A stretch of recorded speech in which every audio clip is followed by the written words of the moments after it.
L'affaire qui entoure Diddy plonge le tribunal dans une atmosphère lourde et énigmatique. Une affaire sombre, complexe, presque irréelle, où chaque détail semble cacher un secret plus grand encore.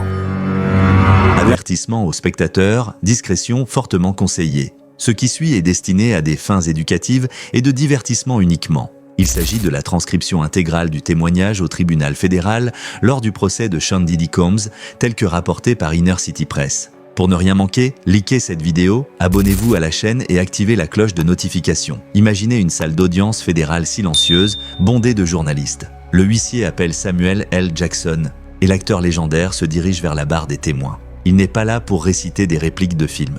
Il est là pour faire tomber le masque de deux des hommes les plus influents du divertissement noir. Sean Diddy Combs est jugé pour une présumée entreprise criminelle de trafic S et d'intimidation. Le comédien et magnate Steve Harvey est accusé d'avoir entretenu la culture du silence autour de cette opération. Le témoignage de Jackson lie la relation controversée de Lori Harvey avec Diddy, les nouvelles plaintes civiles menaçant l'empire de Steve, et un schéma d'intimidation que Jackson affirme remonter à des décennies. Les 20 prochaines minutes détaillent chaque moment sismique, du premier témoignage sous serment de Jackson jusqu'à une vidéo secrète de caméra corporelle qui explose comme une grenade dans la galerie. Quand le maillet tombera, des réputations, et peut-être des libertés, seront en jeu. Samuel L. Jackson n'était jamais censé approcher la barre. Depuis le début du procès pour racket et obstruction impliquant Combs et Harvey, le drame se concentrait sur des dirigeants de labels, des gardes du corps et une suite d'ex-partenaires traumatisés. Pourtant, au 8e jour de témoignage, une citation sous scellé demandée discrètement par les procureurs fédéraux est dévoilée et convoque l'homme à la voix graveleuse qui a vendu plus de billets de cinéma que quiconque. Les journalistes s'attendaient à quelques anecdotes de personnages, peut-être une note sur la culture de l'industrie. Ce qu'ils reçoivent est plutôt une carte chronologique de 45 minutes reliant l'ascension sociale de Steve Harvey, la domination incontrôlée de Sean Diddy Combs et la marchandisation des jeunes femmes noires déguisées sous le terme poli de mentorat. Jackson commence par expliquer pourquoi il a les preuves. Des emails, des messages, des captures d'écran. 23 ans plus tôt, il avait promis à sa fille Zoé, alors nouveau-né, de ne jamais confier sa sécurité à cette industrie hollywoodienne qui vend des rêves d'un côté et étouffe des âmes de l'autre. Cette promesse l'a transformé en archiviste silencieux. Il a recueilli des murmures, sauvegardé des fichiers et construit une chronologie privée de qui a fait quoi, quand et comment. Tout cela pour protéger sa fille des prédateurs en costume de producteur.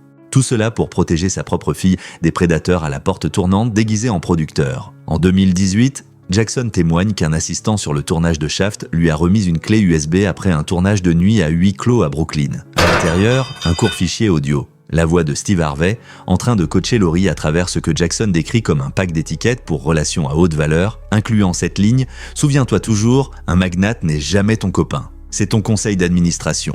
Jackson l'a sauvegardé, pensant à l'époque qu'il s'agissait de simples conseils paternels cyniques. Un mois plus tard, un autre fichier lui parvient. Cette fois, via un ingénieur de Bad Boy Entertainment, une vidéo tournée dans une cuisine de studio. Diddy dicte les tenues publiques de Lori tout en riant de blagues sur Stevie Wonder aux dépens de Harvey. Jackson reconnaît un motif, le même qu'il avait vu détruire une demi-douzaine de protégés. Il commence alors à dater chaque élément, à croiser les informations avec les journaux de vol. Il comprend que si ce schéma devenait un jour violent, les autorités auraient besoin de contexte. Pas de ragot. À la barre, il présente tout cela. Une pièce à conviction montre Harvey transférant à Diddy un modèle d'accord de confidentialité intitulé « Partenariat de style de vie ».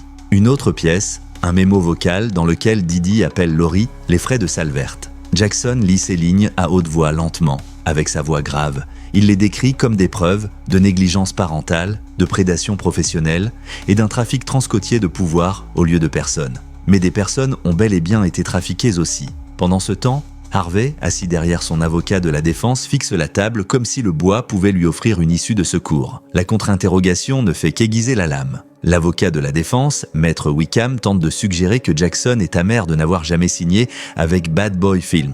Jackson rit. « Monsieur, j'ai refusé ce caméo parce que le script exigeait que je gifle une stagiaire de 21 ans. » Le réalisateur a juste changé la scène pour la vraie vie. Lorsque Wickham insinue que Jackson ne fait que répéter des rumeurs d'internet, Samuel dégaine une dernière bombe, un échange chiffré sur Signal. Un cadre senior de chez Harvey s'y vante, ce lien Lori Puff va nous acheter une autre décennie de crédit auprès du public homme de famille. Après le déjeuner, les procureurs demandent à Jackson d'expliquer au jury l'échelle de grooming en 8 étapes, dont il avait parlé lors des interviews préliminaires. L'acteur s'exécute, ouvrant un carnet en cuir qu'il appelle le Red Ledger. une habitude qu'il a commencée en 1993 pendant le tournage de Jurassic Park. Étape 1, explique-t-il, c'est l'accès via l'admiration. Un gardien plus âgé repère un jeune talent et le félicite publiquement. Il devient un trophée vivant. Étape 2, c'est le co-branding. L'admiration se transforme en intimité monnayable. Tenues assorties en public, apparitions sur scène, publication pour la fête des pères. Étape 3, l'exclusivité. Les figures parentales deviennent managers, les numéros de téléphone extérieurs disparaissent discrètement. Jackson aligne ces étapes avec la chronologie de Lori. D'abord, un segment radio de Steve Harvey en 2017, où il décrit Didi comme le modèle de l'entrepreneuriat noir. 6 semaines plus tard, le planning de mannequinat de Lori est vidé. Elle part à Los Angeles pour observer les équipes de Bad Boy. Voilà votre étape 2, déclare Jackson, la phase de co-branding. Les procureurs soutiennent que c'est la phase d'exclusivité, la prise de contrôle. Mais Jackson ne s'arrête pas en 2017. Il remonte à 1995, bien avant que Lori ne naisse, pour montrer que l'enchevêtrement de Steve Harvey avec l'écosystème Didi remonte à Uptown Records. Il témoigne qu'un jeune Steve avait fait un marché à l'arrière d'un bus de tournée avec le promoteur Kirk Burroughs, des shows de stand-up gratuits en échange d'interviews complaisantes avec des stars montantes du hip-hop. Ce troc, explique Jackson, a transformé les journalistes en lobbyistes, les comédiens en ambassadeurs de marque. Retour rapide en 2006, l'année où Harvey rencontre Marjorie, l'ex-femme d'un baron de la drogue de Memphis, Jim Townsend. Selon Jackson, l'accord de plaidoyer scellé de Townsend mentionne un corridor du divertissement utilisé pour blanchir des recettes de concerts live via des maisons de mode d'Atlanta. Jackson sort le numéro du dossier. Les procureurs l'ajoutent aux preuves. Puis vient le choc. Jackson affirme que le talk-show syndiqué de Steve Harvey a servi de machine à blanchiment de réputation pour des hommes comme Didi. Il leur permettait de passer de roi de la nuit à philanthrope respectable en pleine journée télé. Didi y présente sa fondation pour une école autonome. Quelques jours seulement après que TMZ ait diffusé une vidéo où il jette un kettlebell sur un coach de l'UCLA. Le jury, lui, reste de marbre. L'avocat de la défense proteste « Une leçon d'histoire people !» Mais le juge Ramirez tranche « Le RICO s'intéresse au schéma ». Jackson poursuit avec une carte de vœux de Noël de 2020, prétendument envoyée par Didi à Steve et Marjorie. À l'intérieur, la famille est la meilleure synergie de marque. Continuons d'investir. Il referme la carte, regarde le jury. Voilà l'étape 8, la monétisation totale des lignées de sang. Mais, si les carnets et emails avaient déjà secoué la salle, rien ne les prépare à ce que Jackson appelle simplement le réel.